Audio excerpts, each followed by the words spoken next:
tal? Mi nombre es Jessica Aitumune, yo soy becaria postdoctoral con ISET, trabajo en el Ciudad y el título de esta breve charla es Stop a las conductas que interfieren con mi tarea, donde rápidamente vamos a hablar sobre un proceso cognitivo que nos permite frenar conductas inadecuadas y vamos a conversar sobre algunas actividades que podemos implementar en el contexto escolar para trabajar sobre este proceso cognitivo con los niños.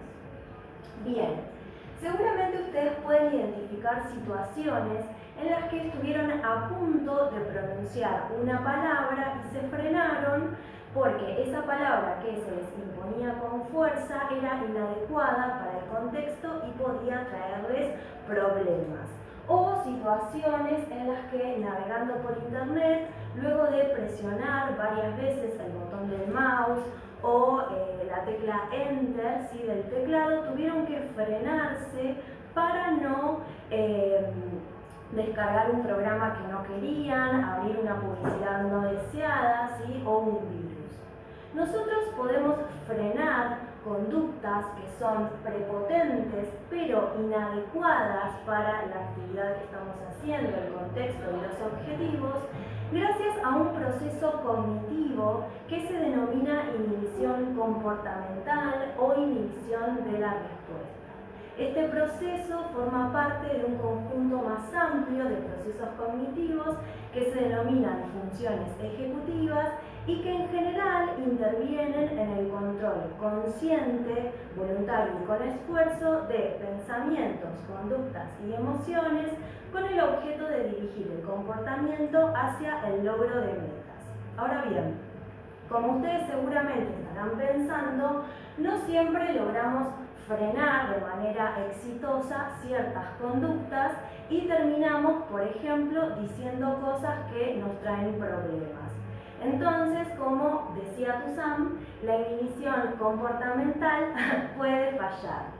Y puede fallar por cuestiones circunstanciales, por ejemplo, porque estamos muy cansados, pero también es importante que tengamos en cuenta que los individuos que atravesamos un mismo momento evolutivo tenemos diferentes capacidades inhibitorias, y eso se debe a una conjunción de múltiples factores, entre los que podemos mencionar factores genéticos, la nutrición, la estimulación. También la capacidad inhibitoria cambia a lo largo del desarrollo. Las primeras manifestaciones de la inhibición comportamental tienen lugar alrededor del primer año de vida, experimenta importantes cambios en la etapa preescolar y en la etapa escolar. Durante la adolescencia continúa madurando hasta la adultez temprana, donde alcanzaría una meseta, y en la adultez tardía experimentaría un cierto declive. Esto quiere decir que la capacidad inhibitoria de un niño que se encuentra en la etapa escolar todavía no alcanzó el nivel adulto. Sin embargo, en esta etapa, la capacidad inhibitoria de la inhibición comportamental de los chicos es fundamental para el desempeño en el contexto escolar y en otros ámbitos. Por ejemplo, la inhibición comportamental le permite a un niño esperar a que sea su turno para dar una respuesta o frenar una conducta que es inadecuada o potencialmente peligrosa cuando un adulto se lo pide. Distintos estudios muestran que en esta etapa la inhibición comportamental se vincula, por ejemplo, con habilidades importantes para el aprendizaje en matemática, con el control de la ingesta de comida altamente calórica. Otros estudios muestran la relación de la inhibición comportamental con el desarrollo de competencias sociales y emocionales, con el desarrollo de la inteligencia fluida, entre otros. Teniendo en cuenta todo lo anterior y sobre la base de los postulados de la neuroplasticidad, es que se han desarrollado diversas intervenciones a lo largo de todo el curso vital, pero especialmente durante la infancia, con el objeto de optimizar la inhibición comportamental y generar también un impacto sobre las habilidades que están vinculadas con este proceso cognitivo. y esto tanto a corto plazo como a largo plazo, procurando generar un efecto sobre el desarrollo de las habilidades que están vinculadas con este proceso. Dentro del conjunto de intervenciones sobre la inhibición comportamental en la infancia, predomina lo que se llama entrenamiento basado en procesos. En líneas generales, este tipo de intervenciones implica un conjunto de actividades que demandan de manera principal a la inhibición comportamental, procurando aumentar su capacidad. A su vez, estas actividades aumentan su nivel de dificultad, pero siempre en función del desempeño del participante, es decir, no tienen que ser sumamente fáciles ni tampoco sumamente difíciles o imposibles de resolver. Y finalmente, estas intervenciones se aplican de manera sistemática, es decir, a lo largo de ciertas sesiones de entrenamiento durante un periodo de tiempo determinado. Si bien este es un tema de investigación actual, la evidencia empírica sugiere que el entrenamiento basado en procesos tiene efectos sobre la inhibición comportamental de los niños.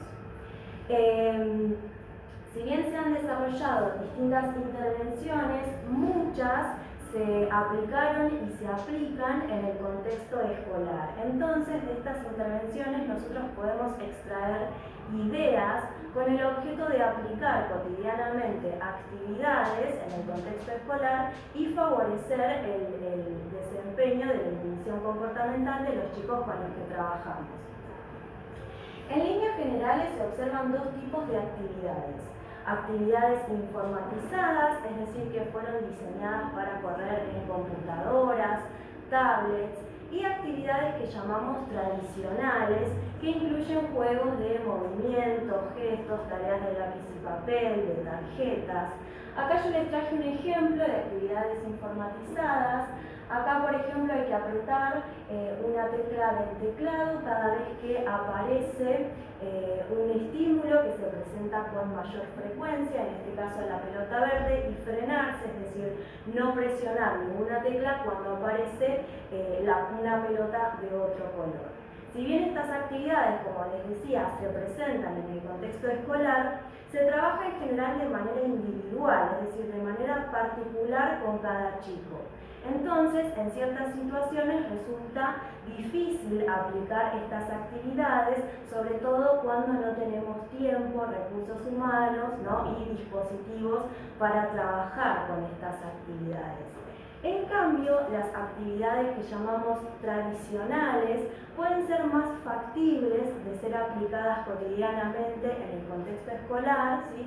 Sobre todo cuando estamos frente a grupos de 20 o 30 estudiantes, porque si bien estas actividades se pueden aplicar de manera individual, también se pueden aplicar de manera grupal, ¿sí? y en distintos espacios curriculares.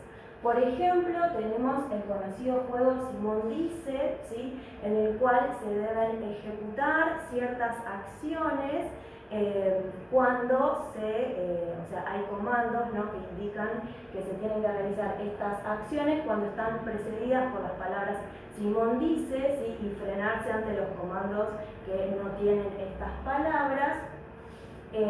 Y las actividades tipo Stroop, en donde hay que decir lo contrario a lo que estamos habituados a decir. Por ejemplo, noche ante el dibujo de un sol y día ante el dibujo de una luna con estrellas, ¿no? Estas actividades pueden ser tanto estas últimas orales como escritas, ¿sí? cambiando los pares de opuestos, por ejemplo, lleno, vacío, ¿sí?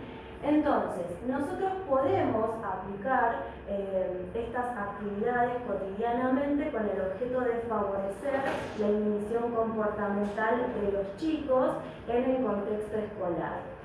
Lo que sí es importante es que en función de lo que venimos diciendo, tengamos en cuenta algunas cuestiones importantes a la hora de seleccionar y administrar este tipo de actividades. En primer lugar, es importante que las actividades demanden, ¿sí? de manera principal a la inhibición comportamental. fundamental, que es el proceso blanco de la intervención.